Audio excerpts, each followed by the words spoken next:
হঠাৎ করে নায়িকা অপু বিশ্বাসের ভীষণ মন খারাপ। কেঁদে কেঁদে তিনি প্রথম আলোতে একটি সাক্ষাৎকার দিয়েছেন।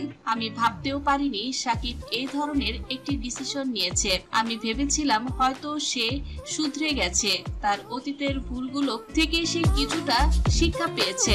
সামাজিক মাধ্যমে দেখবেন কখনোই তাকে নিয়ে বাজে মন্তব্য করা হয় না। দুজনেই যেহেতু চাই তার সঙ্গে সংসার করতে, সে চাইলেই আমাদের মধ্যে কারো নিয়ে সুখী হতে পারত। ব্যাপারগুলো আসলে আমি এতদিন বলিনি, কিন্তু এখন বলতে বাধ্য হলাম। বিশ্বাস বললেন, যেটা শুনছি আসলেই সাকিব বিয়ে করছে। অপু বিশ্বাস চোখের কোণে জল মুছে বললেন, আসলে ভীষণ কষ্ট পেয়েছি নিউজটি শুনে। ভাবতেই পারিনি এ ধরনের তৃতীয় ব্যক্তি আমাদের মাঝে আসবে। সাকিব খান প্রসঙ্গে অপু বিশ্বাস বললেন, আমি ভেবেছিলাম সময় মানুষকে বদলে দেয়, কিন্তু আমি আসলেই মরীচিকার পেছনে ছুটেছি।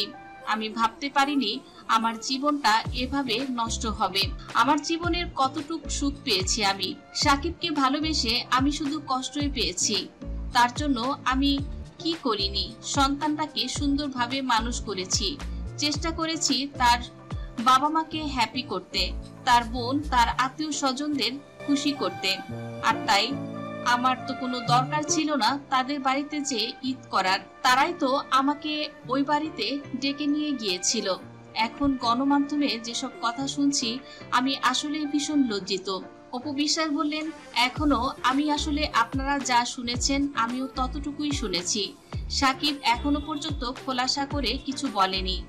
তার মুখ থেকে সে বিয়ে করছে এই ব্যাপারটি পরিষ্কার না হওয়া পর্যন্ত আমিও আসলে সাকিবকে দোষারোপ করতে পারছি না। তবে যতটুকু কানে আসছে নিউজ, মনে হচ্ছে সে সত্যি সত্যি বিয়ে করছে।